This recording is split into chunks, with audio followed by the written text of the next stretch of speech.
Starting November 25th through December 31st, no fares or passes will be needed for Pioneer Valley Transit Authority buses and paratransit services. That's just one of the stops we make as Western Mass News goes town by town.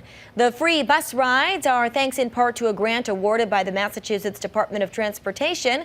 We're told the program is designed to encourage new customers to try transit by offering free rides to local shops and restaurants, to visit with friends and family, and commute to work during the holiday season.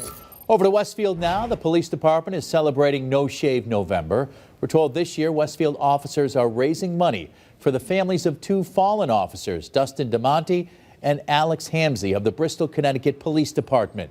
To support the cause, just head to our website, westernmassnews.com, and click the blue As Seen on TV button.